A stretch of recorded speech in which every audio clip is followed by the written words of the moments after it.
Paramahamsa Sri Nithyananda, or Swamiji, is a revolutionary spiritual master of our millennium. He walks on a mission to heal the world through the powers of meditation.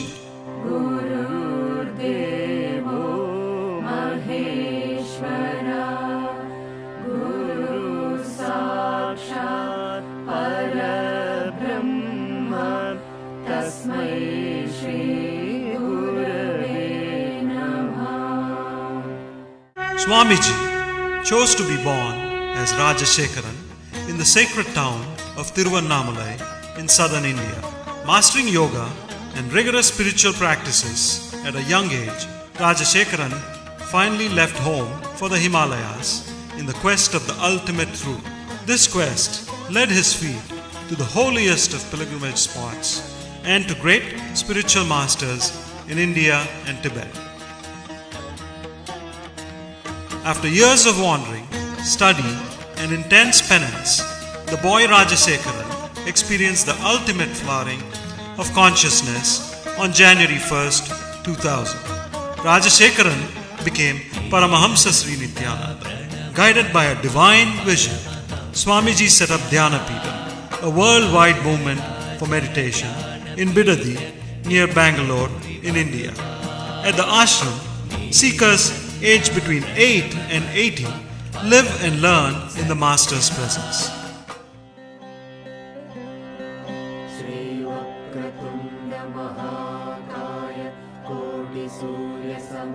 Ananda healing, a unique healing science formulated by Swamiji, has been baffling the medical world by curing diseases ranging from migraine to cancer. Qualified individuals are also initiated by Swamiji into Ananda healing. Today there are over 300 healing centers and over 700 healers worldwide. The Ananda Spurana program is an intensive workshop for chakra healing and meditation that brings together philosophies and techniques from the world's major spiritual streams. The Nithyananda Spurana program, or NSP, is an advanced level course where participants work on all their 7 energy bodies. Ananda Yoga is an introductory program to help integrate meditation into our normal lifestyle with practical and powerful techniques to cope with work stress, ill health, and failing relationships.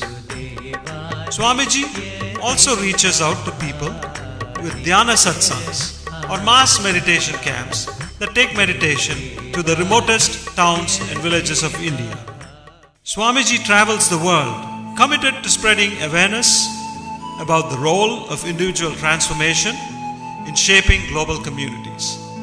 With a pragmatic vision that links Eastern philosophy to the Western scientific thought, Swamiji continues to awaken humanity to the significance of spirituality in our time.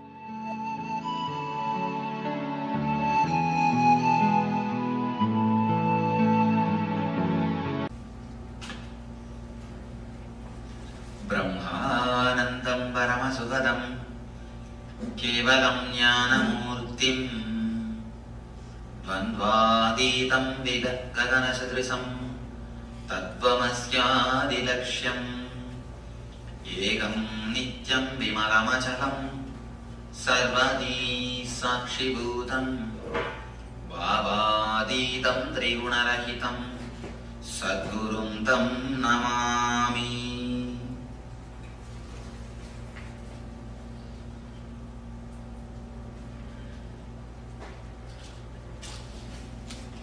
Today's subject is mysticism and philosophy.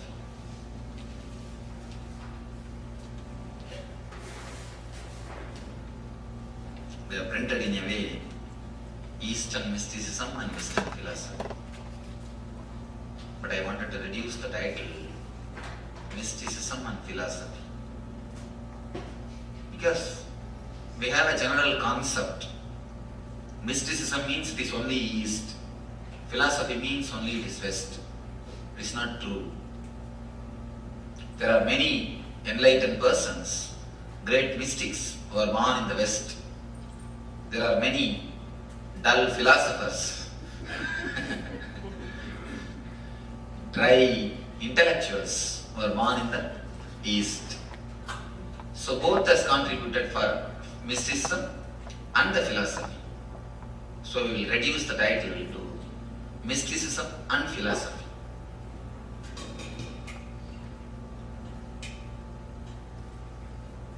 What is mysticism and what is philosophy?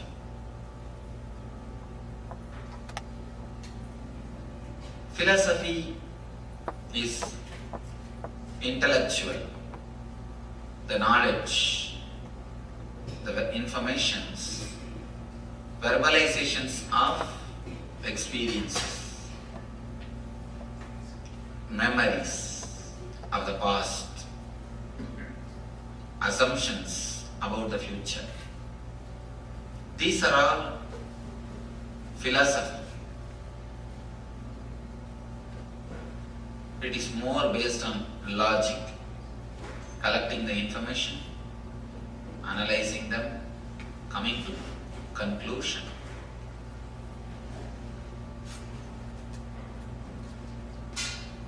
Mysticism is more like transforming your life. It is the alchemy which happens in your being. The word alchemy you need to understand. Alchemy is the science through which they used to make lower metals to the higher metals. Copper can be transformed as a gold. Mercury can be solidified.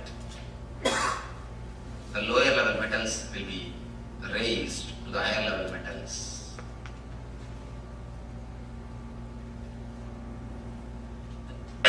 Alchemy is the process which makes metals pure.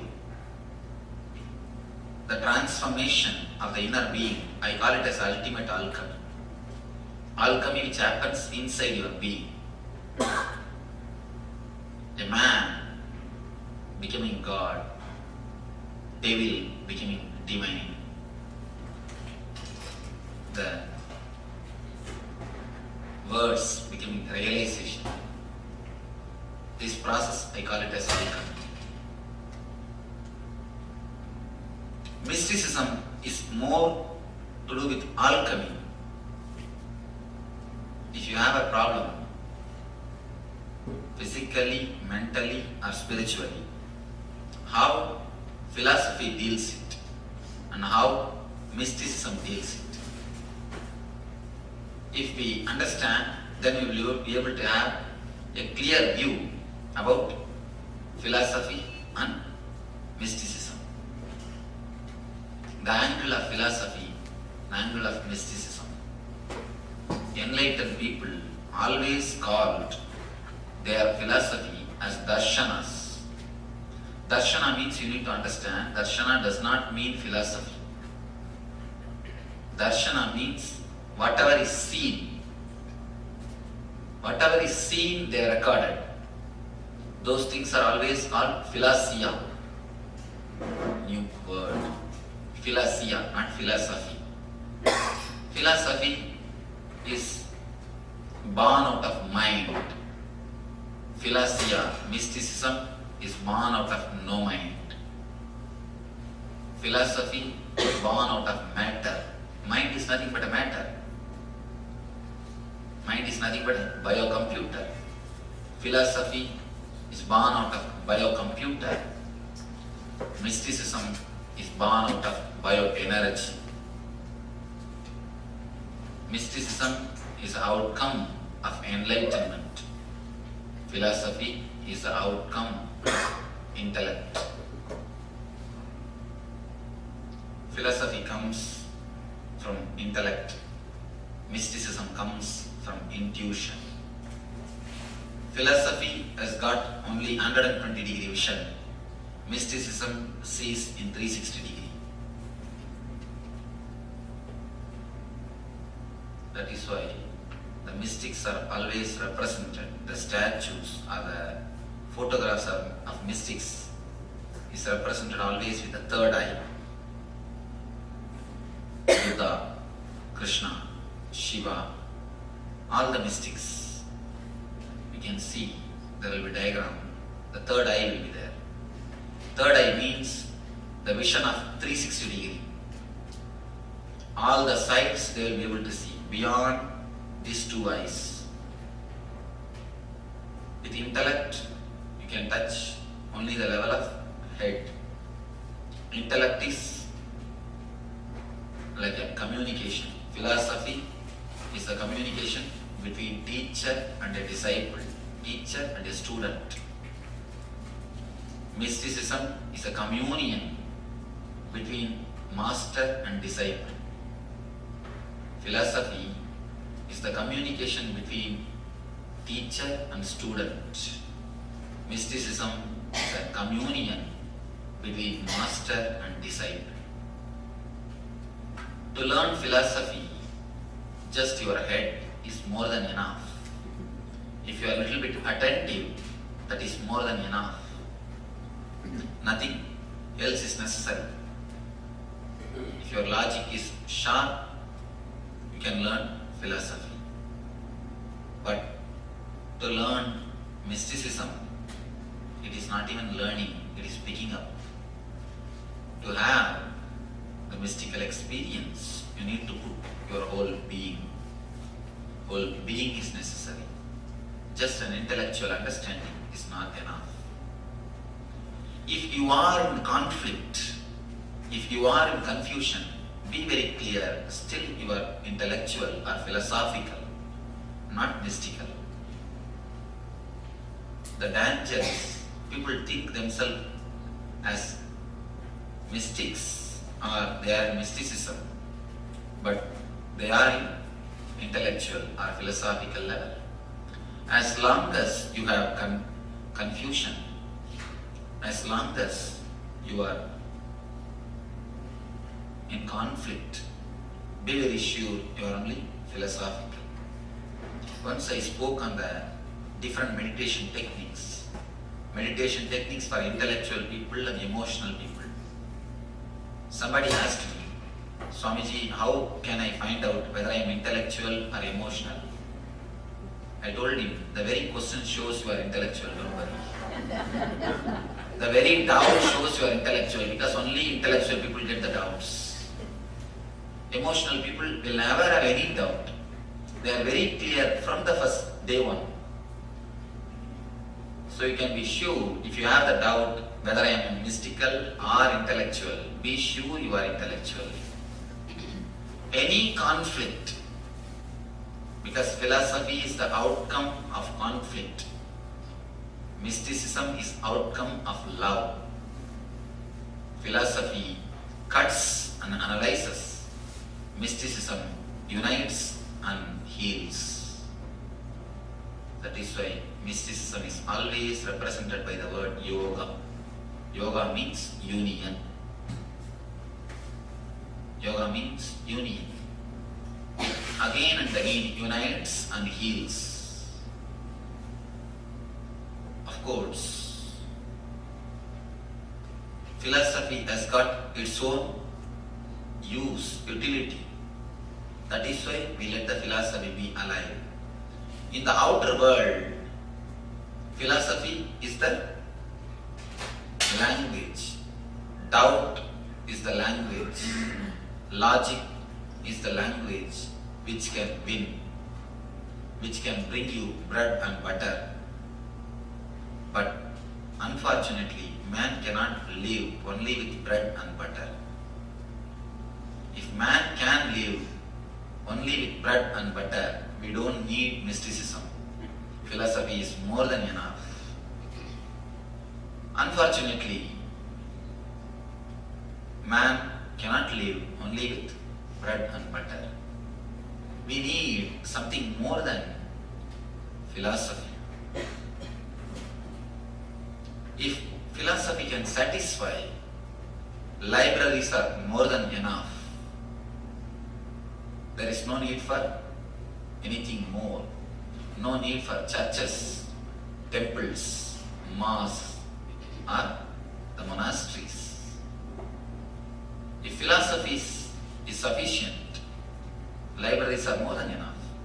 But philosophy doesn't satisfy. The language of outer world is philosophy. In the outer world, if you want success, you should know the philosophy, logic, how to doubt, how to question, how to analyze, how to cut. In the inner world, the very language is different. For the inner world, you need only mysticism or the help of a mystic. If you try to test a rose flower with a touchstone, what will happen? There was a man who is a goldsmith, went to his friend's house. The friend showed, see such beautiful roses, how nice they are all. This man asked, I wanted to test whether they are original roses or plastic roses. This man said, go and touch and feel. You can understand whether it's original or rose or plastic. Goldsmith said, no. According to our profession, we test only through touchstone, never through just by touching. So he started plucking the roses and rubbing it against the touchstone. Using the touchstone, can he find out whether it's original rose or not? No. Touchstone is useful to find out the gold, to find out the originality of the gold, to work with the gold, but not with the roses. Philosophy, logic is like a touchstone. It is useful in the outer world with gold, but never with the inner world, the inner lotus. With inner lotus, the touchstone cannot do. The language is totally different. The life has to be totally different. If you want to learn philosophy, you can learn just by words. Verbal language is enough. But mysticism can be learned only by body language. That is why the mystery schools, they call it in Sanskrit, Gurukulam. In mystery schools, always it is recommended the disciple should stay with the master. Disciple should stay with the master throughout the day. From morning till evening, disciples are requested to stay with the master. If you want to learn something verbally, you don't need to stay. The concept of school and concept of Gurukulam is totally different. In school, you learn philosophy, you learn words from teacher. Whatever may be the teacher's character, you don't need to bother about it. Whatever way teacher may live, you don't have to worry about it. If teacher can repeat what is in the books, that is more than enough. You don't need to bother anything else about the teacher or the teacher's life. Just if he or she repeats what is in the book, over. You will learn, come away. That is why schools are always part-time. But the mystery schools, when you want to learn something mystical, mysticism, you always need to be with the master. Here, verbal language is not useful. Here, from body language you learn. It is more by his presence than by his words. It is more through communion then by communication. Communication became useless in the presence of the Master. I tell you, whenever you feel you have understood something from Master's words, be very clear, be sure you have misunderstood. Whenever you feel the satisfaction, oh, I am learning so much from Swamiji's discourses, be very clear you are not learning anything. Somebody asked me, Swamiji, I do not know English, can I come to your class discourses? I told him, you are the right person to come and sit there. At least you know, you don't know. People who know the language, they think they know, but they don't know. That's a very, really, it's a pathetic condition. If you know, at least you don't know. You know you don't know. If you don't know that you don't know, you don't even know you don't know. Most of the time, if you think you are learning something from me, you are getting something by attending these discourses, be clear you miss much. The importance of being here is not to listen to my words, but to listen to my silence. Not to listen to my words. If you listen to my words, you will miss the greatest thing which you can have from me.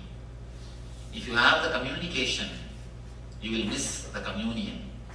You may ask, then why I am speaking? If I don't speak, you will start speaking within yourself. That is the reason I continue to speak. But if you observe, you can see many times I will be giving unnecessary gaps. For no reason, there will be gap. Those gaps are just to create vacuum inside your mind. Your mind will be just waiting. What is the next word? What is the next word? I give just unnecessary gap. If you listen my tapes, you can understand there will be many places unnecessarily vacuum, empty. People may think Swami is searching for words. A real orator will not give gap. According to the rules of orator, a good orator will never give you gap.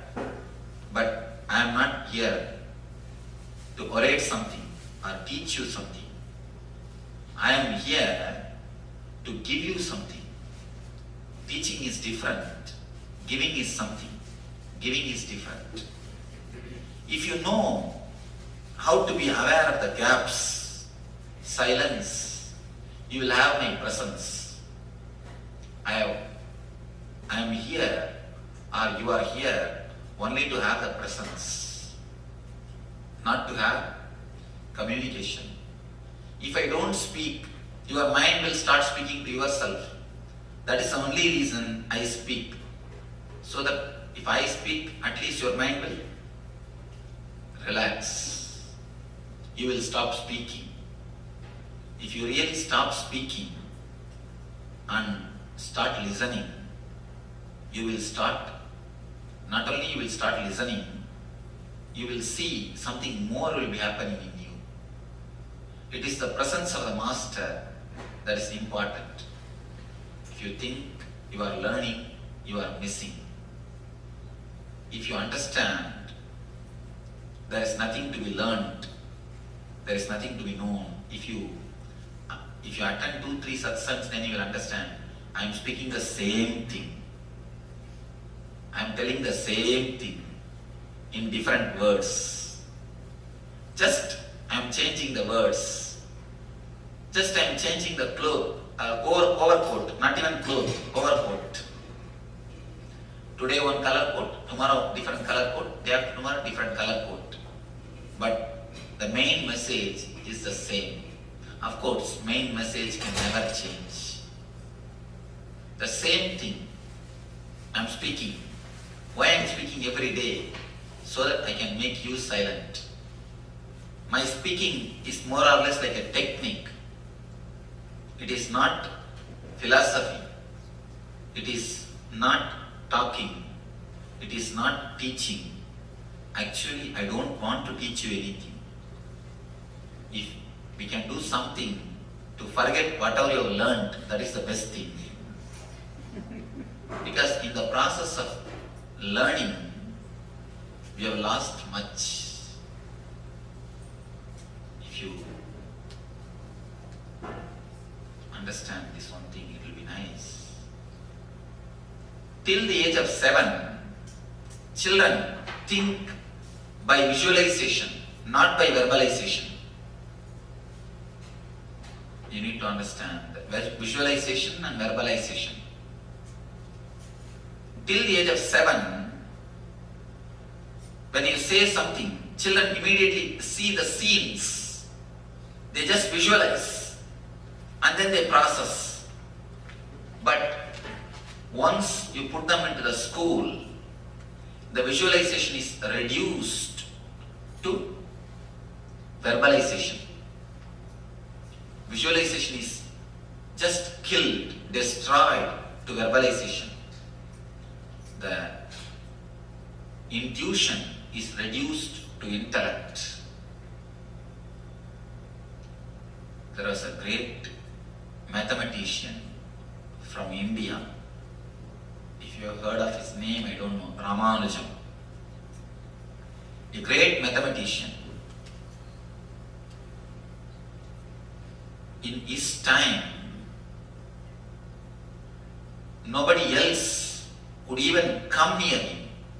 Ordinarily, other senior mathematicians, if they take half an hour for one problem, this man, this Ramanujam, will give the solution just by a second. You tell the problem, there is a solution. Simply solution is there. But the poor man doesn't know how he arrived for solution. People used to ask him, please give me the way. He says, no, I do not know. Because I think in visualization. Just I see the problem, next vision is solution, over. The thinking is more like intuitive, not intellectual. He just sees the problem, the next slide, the solution is there. Every kid, not only Ramanujam, everybody, when we came to this earth, we had the capacity of visualization. That is why the eyes of the kids are so alive, so vibrant. If you look at the eyes of the kids, that's a great meditation. Below the age of 7, if you just look at their eyes, that's a great meditation. That is why they say the eyes are the index of the mind.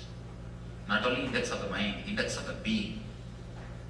Whatever is inside will be shown by the eyes.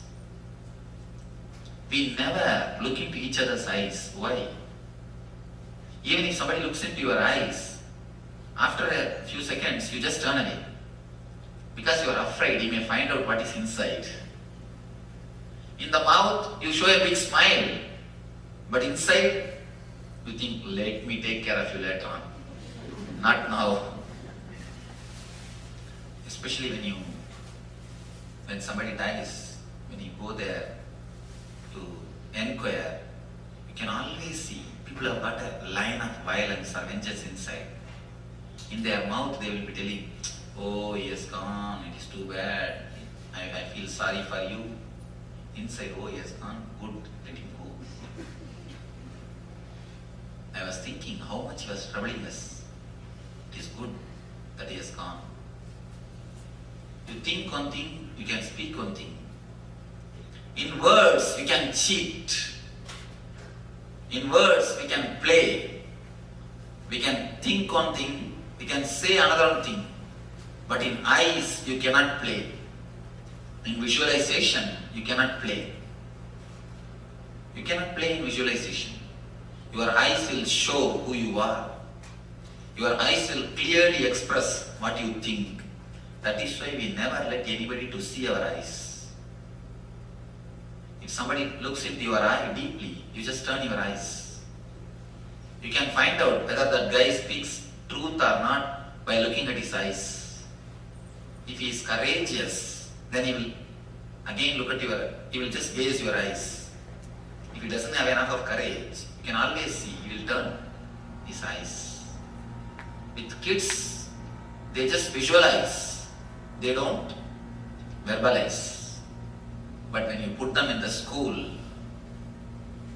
then whole visualization capacity becomes verbalization. They are taught how to read, how to write by force. At least till the age of 7, kids should not be put in the school. Till the age of 7, they should be allowed to learn with the nature. They have their own inbuilt mechanism to learn. They learn from the trees, learn from the nature, learn from the father, learn from the mother. They have their own method to learn. If we let them learn till the age of 7, the visualization will never become verbalization. The capacity to have the intuition will be retained. But when we put them in the school, the visualization turns into verbalization. Then they start thinking in words. The mind starts working with words. With words, you take long time. With words, you take too much of time to come to any solution. That is the difference between Ramanujam and other mathematicians. Ramanujam thought in visualization. The other persons thought in verbalization. The greatness of Ramanujam is he never went to school. Actually, he had never been to pharmacology school. So that he could retain his visualization capacity, his innocence.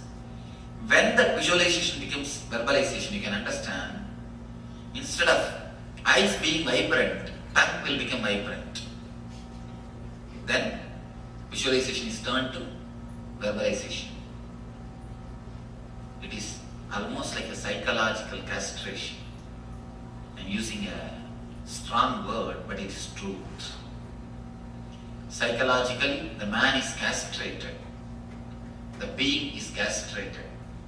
Because with visualization, any problem, you will have immediate solution.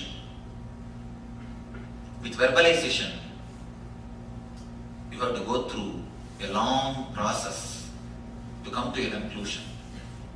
Verbalization belongs to logic. Verbalization belongs to head. It is easy to have, but visualization is difficult to handle. A man who has got the visualizing capacity will have a tremendous freedom. He will be so ecstatic, joyful, you cannot put up with him.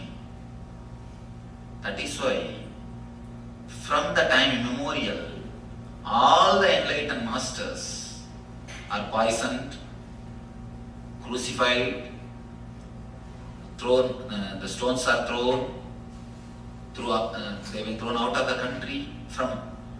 Start from Shankara, Buddha, Jesus, Krishna, every master. Of course, when the disciples write the history, they try to change. But if you see the truth, you cannot tolerate a more intelligent person among your society or amidst us. We feel too small in front of them. That is why we even reduce the visualization capacity of the kids to verbalization. Once they become just like us, buffaloes, we feel comfortable. Till we make them buffaloes, we don't feel comfortable. No parents feel comfortable. The comfortable with the energy of the kids. They roll this side, that side, do this, do that. You always feel uneasy. You try your best to control them. You try your best to suppress them. Once you make them silent, dull, dead, just like you, then you feel, now you are your son or your daughter. Visualization is reduced to verbalization.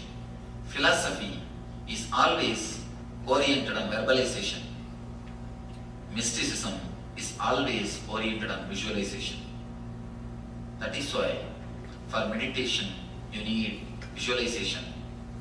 For philosophy you need verbalization.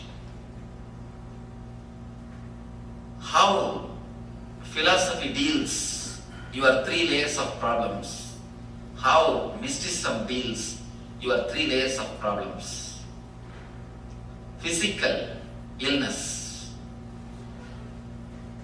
All the medicine system, healing system, born out of philosophy, treats the symptom. If you have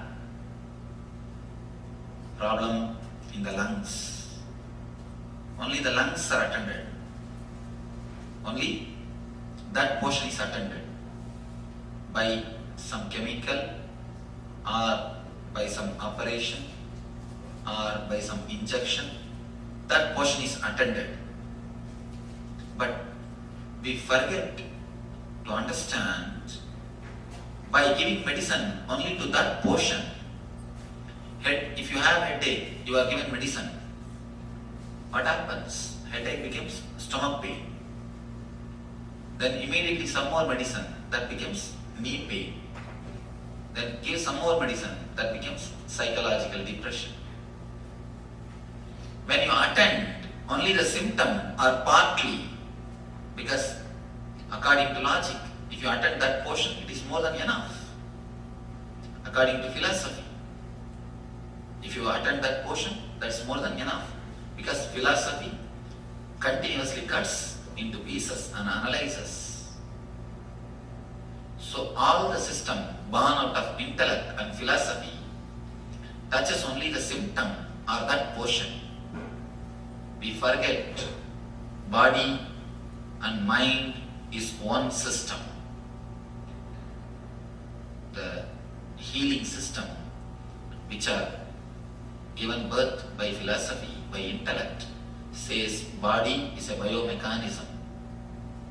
But the healing systems, which are given birth by the mystics, always say body is the covering or the sheath of the soul or energy. These 2 concepts need to be understood. When you say body is a biomechanism, you can handle the body just like a machine. If one part of the machine is disturbed, you remove that portion, replace it with the same part. That's enough. In a machine, a lathe machine, if one screw is gone, you just replace that screw. That's enough. With machine, it is perfectly alright. When you say body is a biomechanism, biomachine, you use the same attitude. You handle the body also with the same mind, with the same way. But unfortunately, body is not a biomechanism. Body is something more. And according to the philosophical healing systems, logical healing systems, body is separate, mind is separate. Unfortunately, again, that is wrong. That is why, whenever you treat the symptom or only that portion, disease is only transferred or postponed, never cured. Whenever you take medication for symptom or only the particular disease, you can be sure the headache will be, you will see the headache will disappear. But either today or tomorrow it is going to come as a stomach pain. The time which is taken for the headache to become stomach pain, that period only you call it as a period of health. That's all. That gap you think as a healthy time. Either today or tomorrow the process is going to happen. One more thing, a simple thing. Body continuously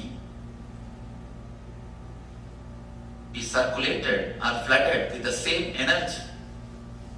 You cannot say, if you have that problem in the lungs, only lungs has got separate energy and whole other body has got separate energy. No. Even in the physical level, physical plane, you cannot say here separate blood is flowing and there everywhere else separate some other blood is flowing. No. So the medicine healing systems which are born out of intellect or the logic or the philosophy cuts and analyzes, treats only the symptom or that portion. The healing system which are born out of mysticism, especially Ayurveda and the meditation healing, they go to the root of the disease. They say there is no different names for disease. No different names for disease. Only two things, either disease or health, that's all. People come and ask me, Swamiji, what all the disease you can heal? I tell them, what do I know? I do not know anything about anatomy.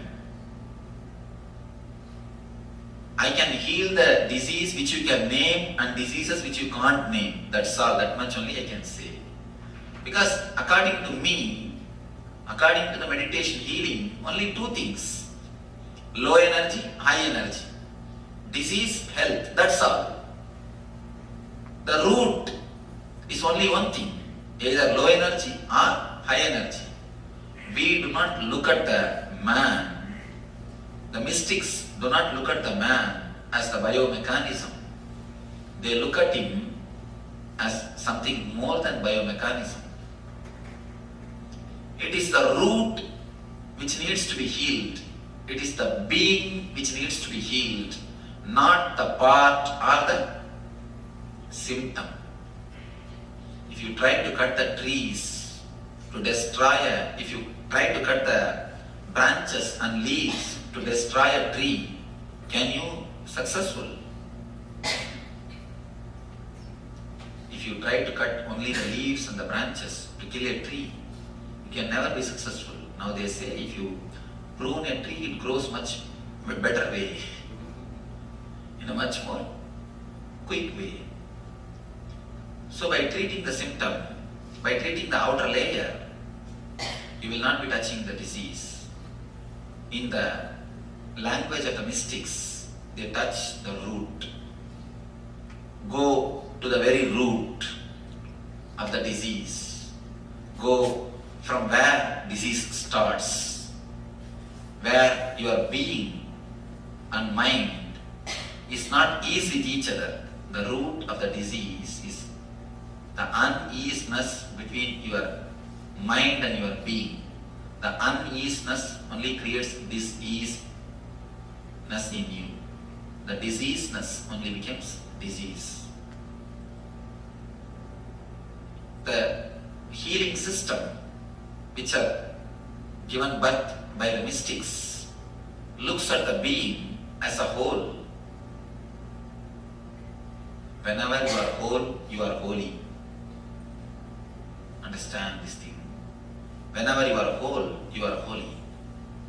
They look at the very being, at the very root, from where the basic disease is appearing, from where the cure can happen, from where the root is coming out, from which point you can remove the very root. The approach to the body or to the human being itself is totally different from the language of mystics. That is why for any disease, the same healing. You may think how the same healing can work on any disease. Because there is no too many names. How many names you make, it is only one thing. Low energy, high energy, that's all.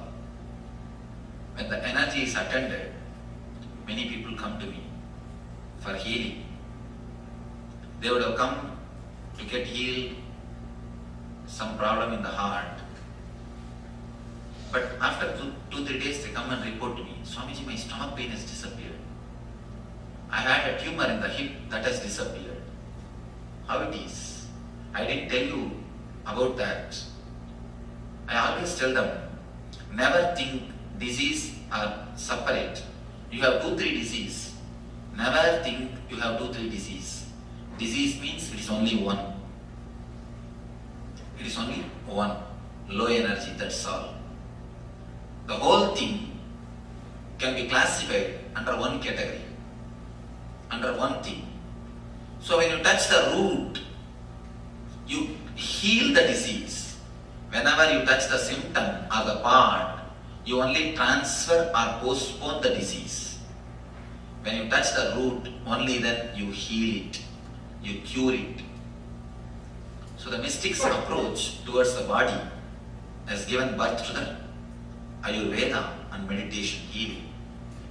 Whenever it is necessary, some chemicals to be supplied from outside, they give the Ayurveda medicine.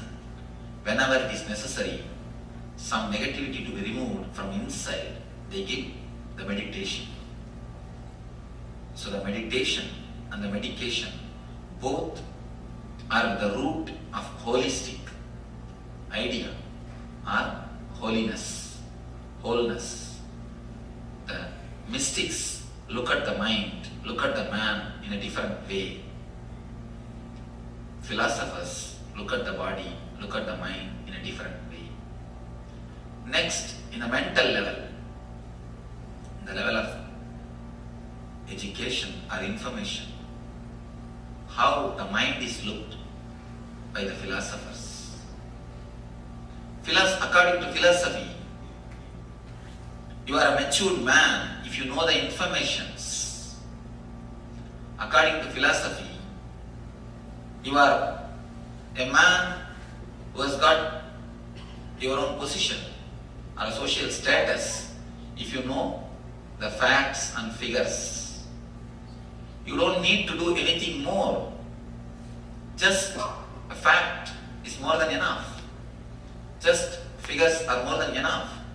Just if your mind is alive, active, if your mind has got enough of information, that is enough.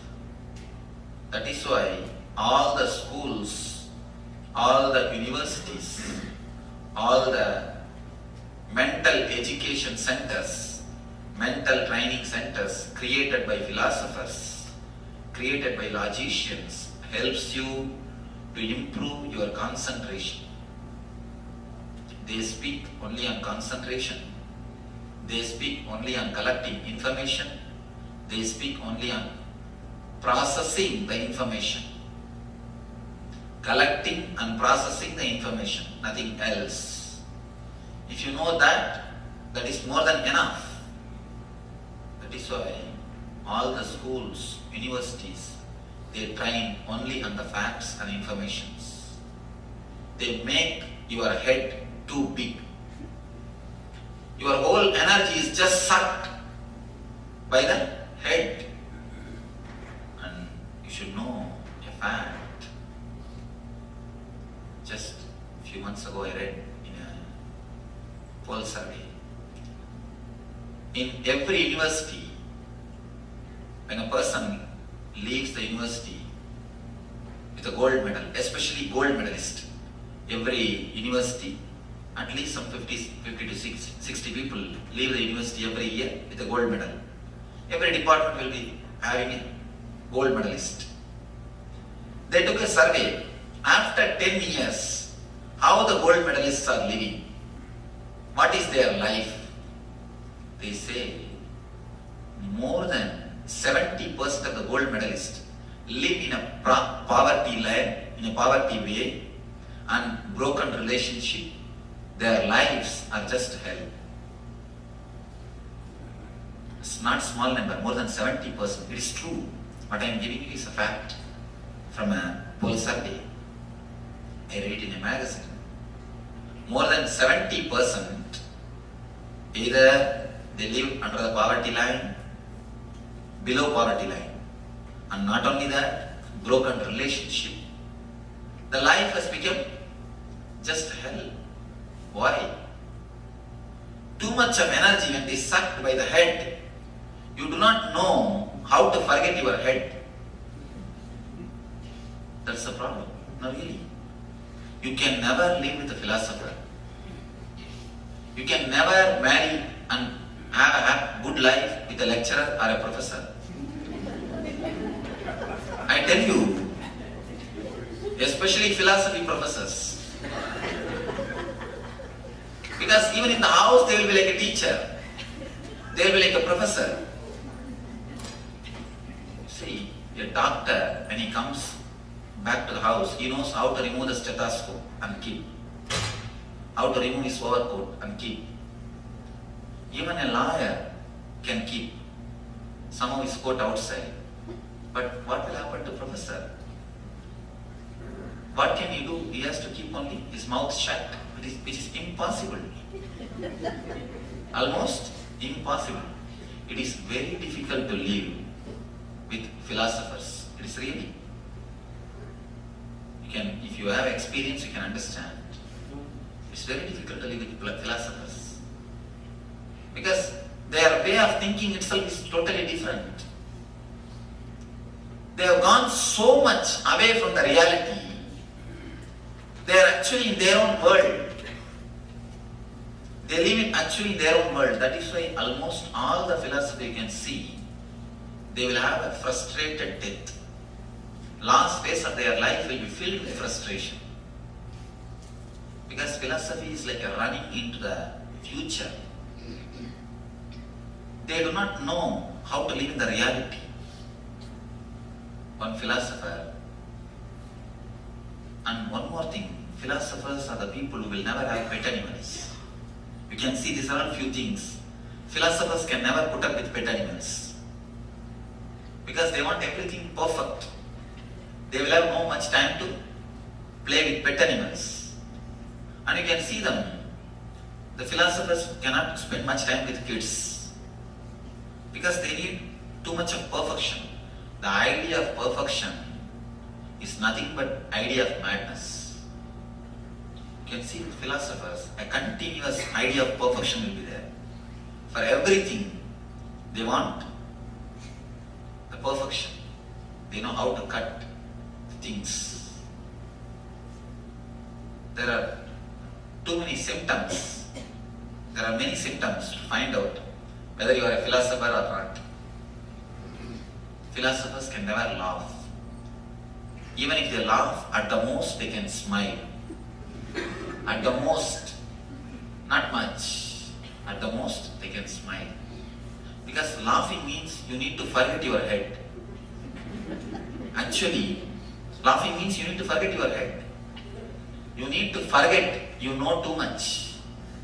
Even if you tell a joke, philosopher, I heard about this joke 10 times ago. 10 times I heard this joke. 10 years ago I read this joke. But even first time you would not have laughed. Because as soon as you read the joke, you will think, oh, it is from like that joke. Okay. It must be from that book. Or you will be thinking, I think this is from my book he has stolen. Intellectual property. You can always see philosophers can never laugh. Because to laugh, you need to have a little bit of innocence. The life of the philosophers, but one thing is great about philosophers, they will never go to hell after death. Why? They are already living. they can be sure of one thing, they will not go to hell after death. You can be sure of one thing. The life of philosophers is such, they are totally disconnected from the reality. They are totally disconnected from practicality. One philosopher somehow, by mistake, had a cat. It is not that he is bringing up, must be his wife. The cat has given birth to a kitten. Every night the cat used to come and stand outside the house and make noise to open the door. He is totally bored or disturbed to come and open the door. And you can see laziness is always great quality of philosophers. That's one more thing. Because so much of energy is sucked by the head, the body will not have energy. Even when they walk, you can understand, it will be very regularized walking. It will not be like a floating. When a mystic walks, you can see it will be like a floating. When a philosopher walks, you can see it is like a steady, controlled walking. Steady, controlled walking. Philosopher does not mean only a man who has studied philosophy. Even amongst you there are so many philosophers. Amongst you there are so many philosophers. The person lives with a tightness. You can always see he will be philosopher, intellectual. He may be in the other field. Even in the field of art, poetry, painting, dancing, there are many philosophers.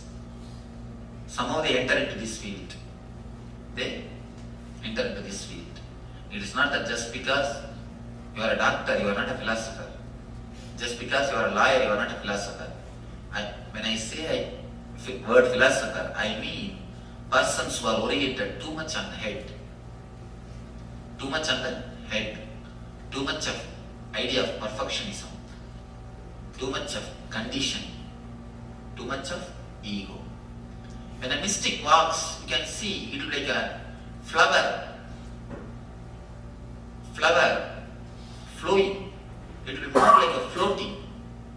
It will be more like a floating. When the philosopher walks, you can see it will be very straight, more or less like an army man.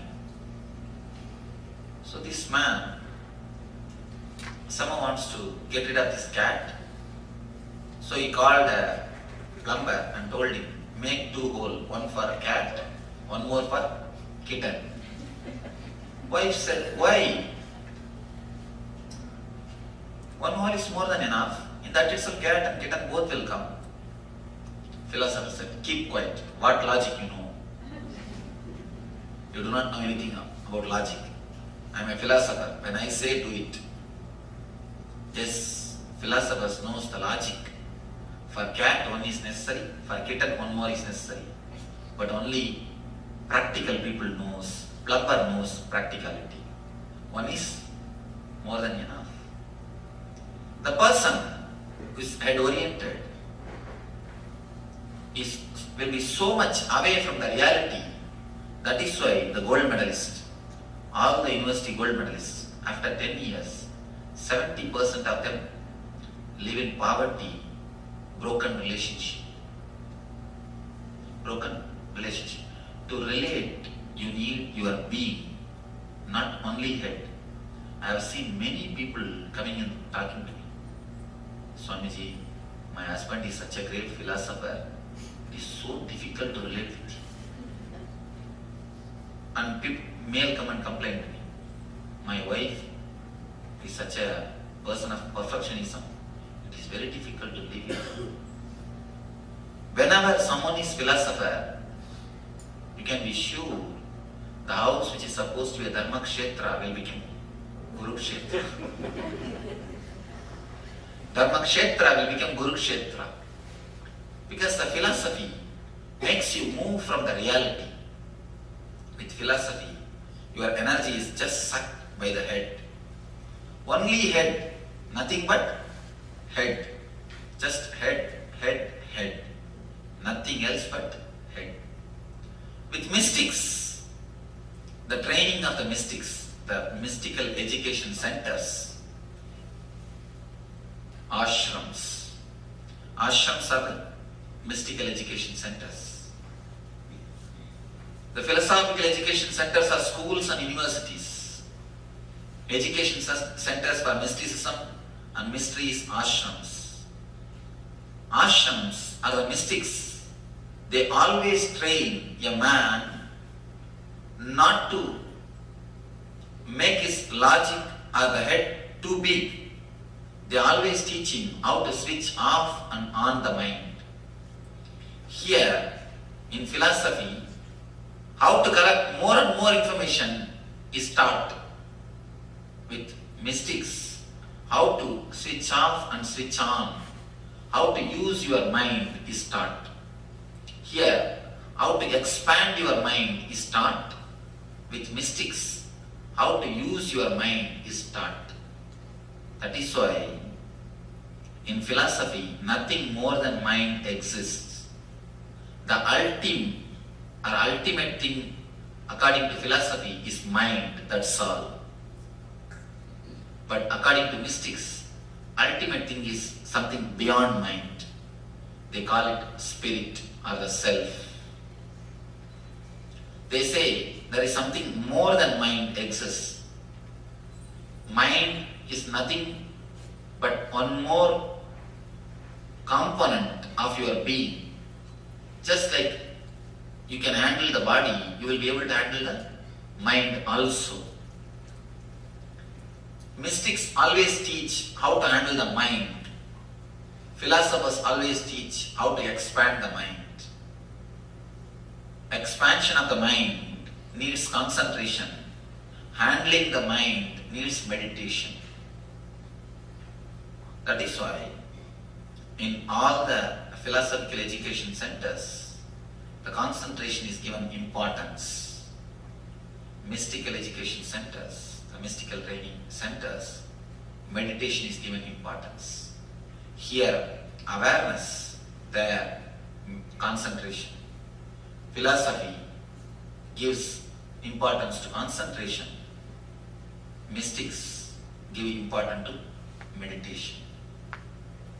With meditation, you know how to handle your mind. It is more or less like one more component, one more part of your system. When you want, you can remove, clear it and reuse it. When you don't want, you can switch it off, keep it aside. According to philosophy, mind is ultimate. According to mystics, mind is only second layer. There is something more in it. That is why in the world of mystics, they are always free from mind.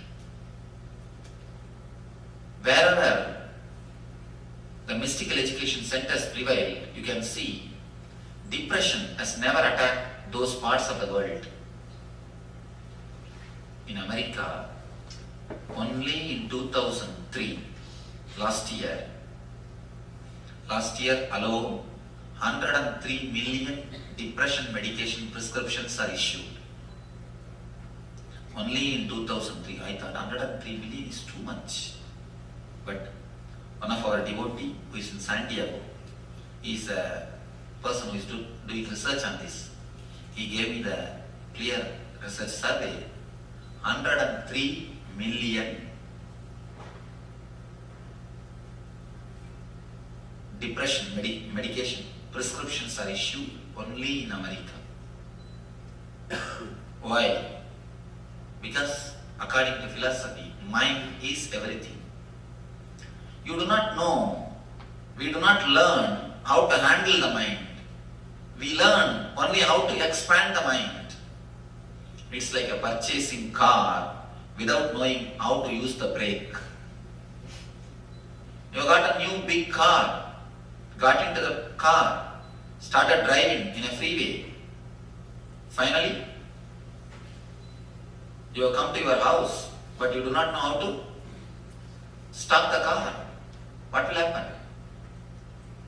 It means, somebody told me, it means we are not driving a car, Swamiji, car is driving us. That is what is true. When you do not know how to stop the car, you are not driving the car. Car is driving you. Whenever you expand the mind without knowing how to stop the mind, be sure you are heading towards depression. It is inevitable you are heading towards depression. Depression is nothing. It is just too much of energy is sucked by the head. You do not have any more energy left in your being. So the whole being just falls into low energy. That is what is called depression. Depression is nothing but too much of head. Here, so much of training to expand the head, expand the intellect is given, but they forgot a major thing, a very major thing. When you purchase a car, you should read the manual how to put the brake.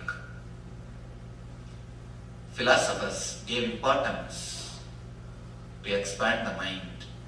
Mystics gave importance to switch off the mind. Once you know how to switch off and switch on, you will know how to handle the car. Once you know how to put brake, you will know how to use it. The third layer, the problems of the spirit, or problems of the being. How philosophers handle it. Strange thing. Somebody asked me, Swamiji, is there anything essential missing in psychoanalysis? Why? Even after so many years and years and years of analysis, we are not able to find any result. Somebody came and asked me about a psychoanalysis. One psychoanalyst, actually. I told her, not something essential. The very essential is missing in psychoanalysis. Psychoanalysis is the solution for the problems of the being from the philosophical mind, at the philosophical level. What actually psychoanalysis does? What actually psychoanalysis does? Continuously analyzing. That's all. You will be speaking your problems, and the psychoanalyst will be listening to the problems. After a year, he becomes patient, you are freed. And you should know a strange truth. Again, a truth actually. They took a survey in which field people became mad. Architect, or lawyer, or engineer, or contractor, or doctor, or psychoanalyst. They took survey in all the fields. The result says psychoanalyst doctors are the people. Only in that profession, too many people become mad. Why? Continuously listening. Everybody vomits on their head. What will happen? They start eating the other's negativities. Not only that, continuously talking, how can you find solution? You'll be only analyzing. Going to the psychoanalyst is a fashion, I think. If you go to a bigger psychoanalyst, you are a rich man. It is nothing but a fashion. You can never get a solution. Except solution, you can get everything. I have not seen a single man who underwent psychoanalysis and got healed. There is a small story. In India, to make the kids sleep, they will put the kid in the cradle and mother will start singing. Once there is a kid, as soon as he was put in the cradle, he will just close his eyes and start sleeping. One day mother asked, what is this? All the kids make their mother sing. But for you, as soon as I put you in the cradle, you start sleeping. The kid said, the first day when I listened to your song, immediately I decided from tomorrow onwards, just I'm going to go to the sleep as soon as you put me in the bed. Out of fear of mother singing or being bored, the kid goes to sleep. In that way, in some cases, rarely, out of fear of going to the psychoanalyst and analyst and talking the same thing again and again, you may become alright. You may get well out of the fear of sheer boredom, going to the same person, telling the same problem. I have seen sometimes, and especially the Freudian system, they will have a screen between the patient and the doctor. And you know that sometimes doctors have to attend 2-3 patients. So they record a voice. Yes, tell me. They just record and keep the tape recorder and go away to attend the next patient. No, really it happens. The patient is sitting other side of the screen and telling same thing. And strange thing is, patient also knows there is no doctor at the other side. The other side only, the tape recorder is listening. But just by telling, they feel alright. There is some, at least they are able to tell. Psychoanalysis is nothing but a place to catharsis. Especially in the modern culture, you have no place to speak out. There is nobody to listen. Everybody is busy. Or everybody wants to speak. Even in your conversation, when you speak with your friends, you listen so that when you speak, he will listen. That's all. When he speaks, immediately you are ready to reply. You are just preparing for conversation. Why you keep quiet? Out of simple politeness, so that he will listen when you speak. It's more or less like a contract. Please listen when I speak. I will listen when you speak. Otherwise, nobody wants to listen to the others. Everybody wants only to speak. It's more or less like a catharsis. Because so much is there in the head. You do not even know how to switch it off. What to do? You just vomit out. You want somebody on whom you can vomit out. You pay psychoanalyst just to listen to you, nothing else. So that you can continuously vomit. Poor fellow has to sit and listen. If any of you are psychoanalyst, be very clear. Either meditate or mad, that's all. No other way. You have no other option. Either meditation, I saw a board in the road, either picket or ticket. Somewhere where the parking things are there, picket or ticket. This is the only choice, meditate or mad, nothing else, no other way. Because continuously people are vomiting on you. What will you do? Psychoanalysis is the solution given to the levels of the problems of the beings by the philosophers. But the solution never works. If you are bored, totally, if you are tired of going to the same psychoanalysis, if you yourself decide that I have become alright, then you are alright, that's all. There is no other way of solving it. Enlightenment is the solution for the being level problems by the mystics. Philosophers give the solution of psychoanalysis. Mystics give the solution of enlightenment. Enlightenment means not analyzing, just throwing away.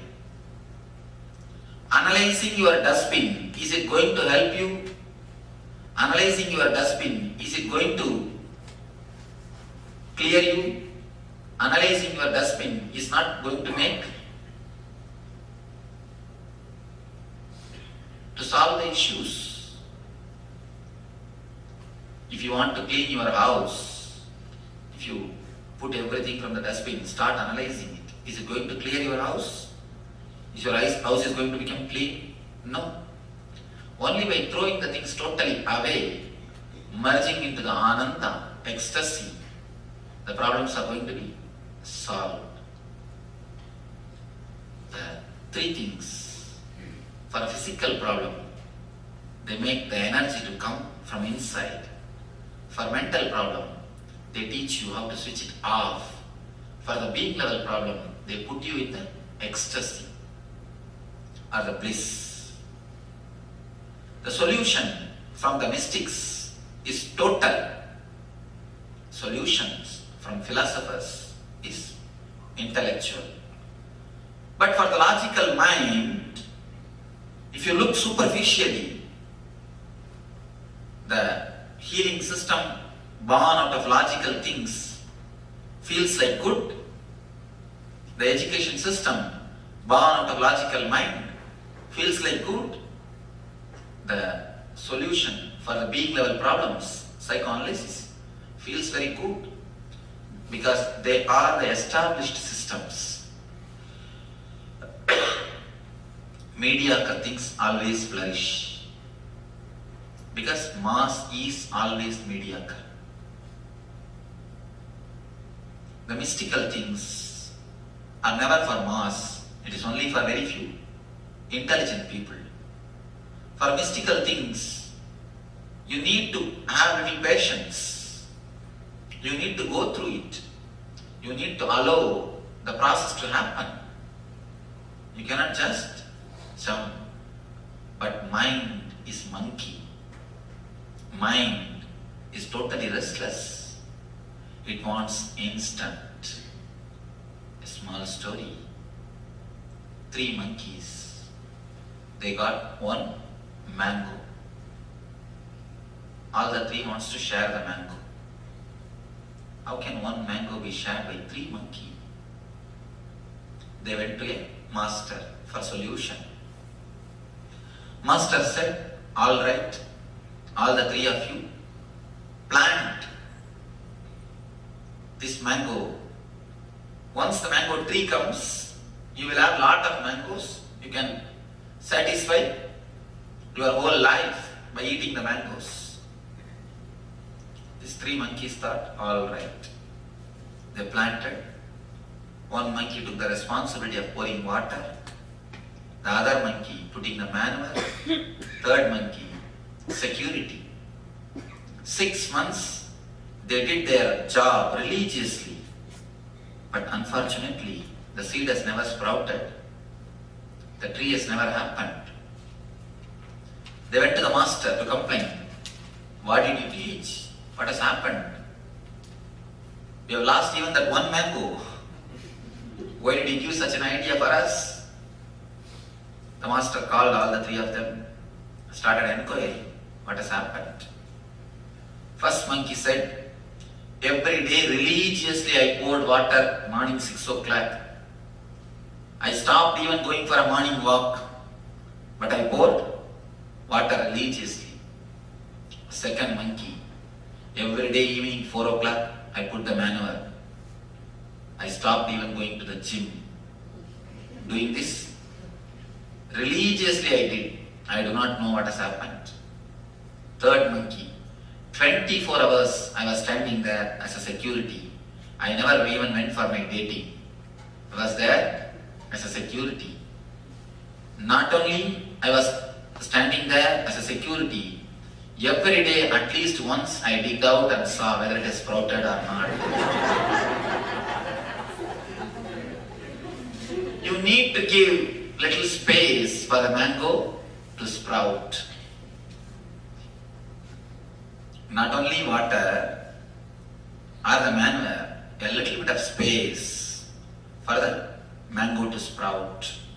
Your very urgency, your very restlessness will not let the mango to sprout.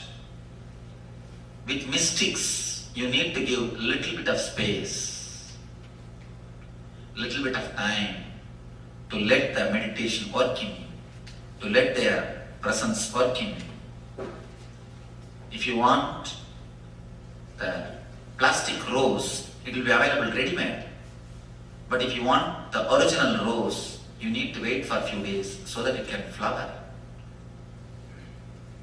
If you get from the market cut rose, don't think it's original rose. When I say original rose, I say the rose with the plant. You need to wait for a few days. So you need to wait. But mind is such, we are not ready to wait. The restlessness, that is why we take the solutions given by philosophers. We take the solutions given by logic mind.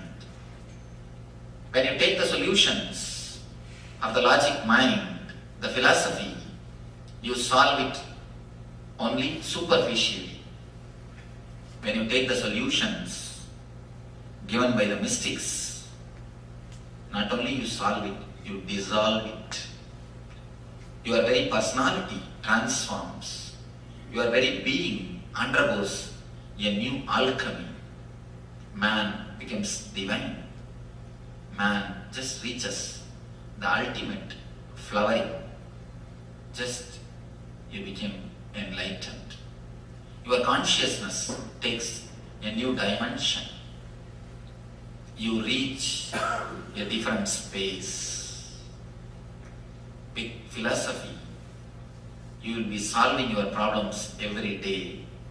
With mysticism, you will be dissolving your problems once for all. So, it is up to us to decide philosophy or mysticism. Let you understand this.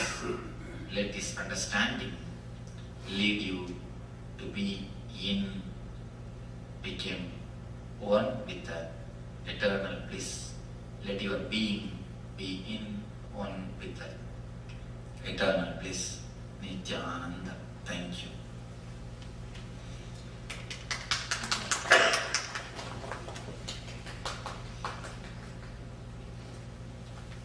Few questions can be answered, or your answers can be questioned. Because with a philosopher, your questions will be answered. With a mystic, your answers will be questioned. Your basic question, your basic answers will be questioned. Oh, we have so much of questions. Nice. It means people are shy to ask. We have so many deities and rituals. Is it necessary to follow all this? In the starting time, you don't feel confident on one deity. You don't feel confident on one ritual. You don't feel confident on one technique. You think if he is on leave, he may come and help. If Ganesha is on vacation, at least Kartikeya will come and help. If Kartikeya has gone for dating, at least Shiva will come and help. That is why you have so many deities and so many forms.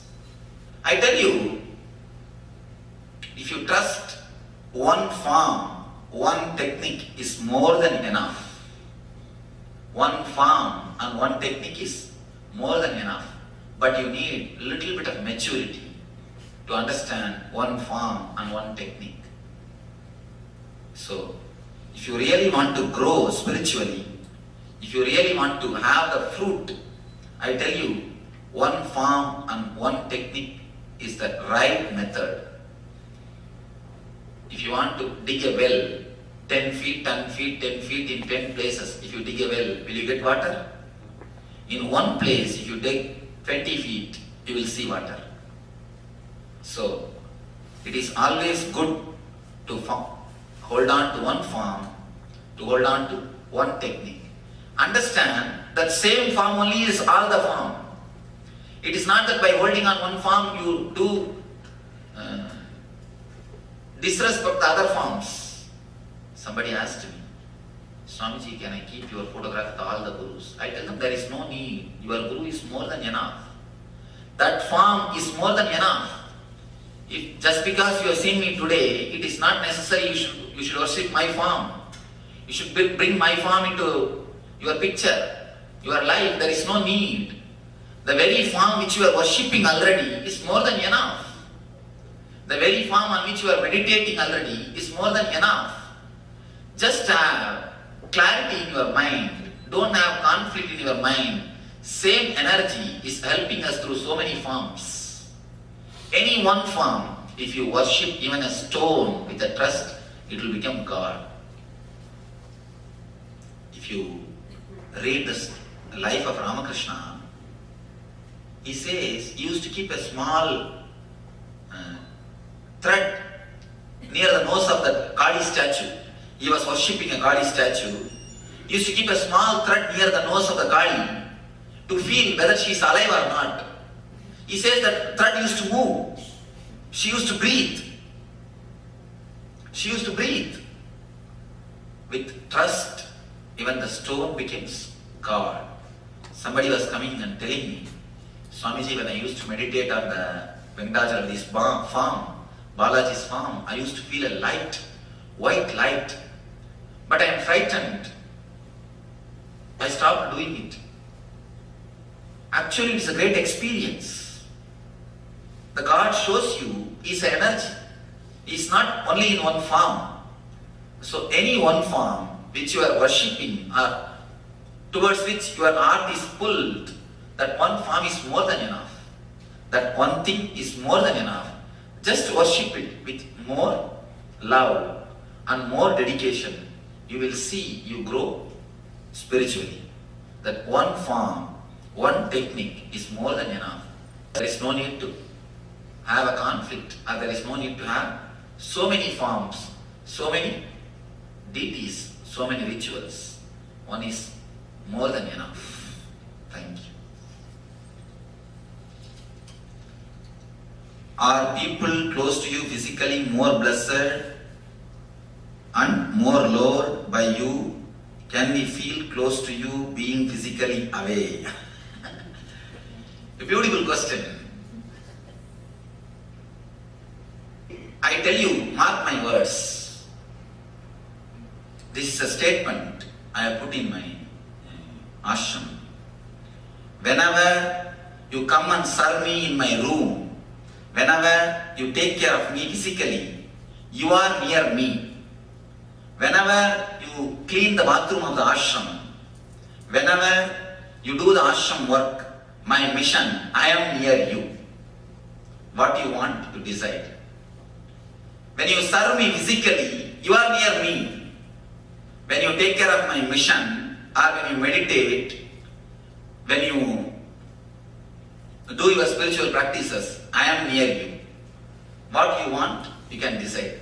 Whether you want to be near me or whether I should be near you. A small example. The bee.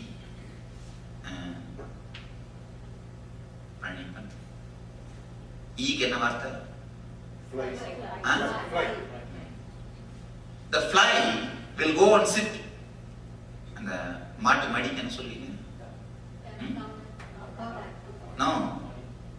Will go maatoda madi paal varudilla. Cow udder. The fly or the bee will go and sit in the cow udder, but it will drink only the blood, never the milk. 24 hours the bee will be sitting in the cow udder. It will drink only the blood. But the calf will go near the cow only 10 minutes, but the calf will drink the milk. So physically being near me or being away is no way related to the spirituality or being loved by me. You should understand in the chariot, somebody has to be a wheel, somebody has to be a flag. If the flag thinks, I am not given the opportunity of being near a wheel, being a wheel, then flag did not understand a small thing. You should understand this. Once the Vishnu, he went to Vaikuntha. He entered, before entering into his room, he left the sandals, his shoes outside the room. and went inside the room.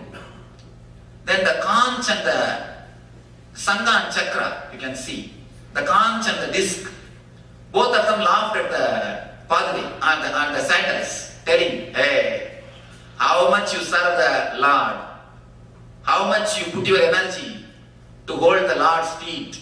You see, when he goes to his room, you are left outside, you are away. You are not taken inside. Only we can go to his room. Only we can be with him in his bed. You see, you are there. We are only going with him. You cannot be physically near him. Then the Padri asked the Lord, "Oh Lord, is it true?"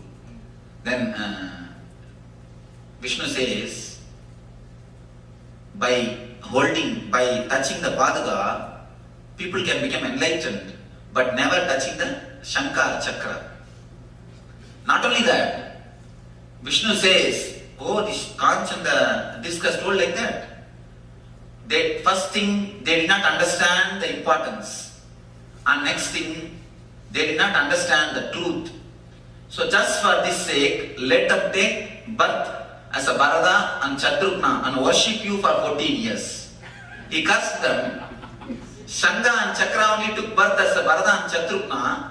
14 years they have to worship that Paduka for this one word. In the Ramavatara, the Vaikuntha, when it happened, Vishnu says, both of you take in the next incarnation, let you both take the form of Bharata and Chatrugna and worship the Paduka. And not only that, that is why in Ramavatara, Bharata and Chatrugna has to be away from Rama for 14 years.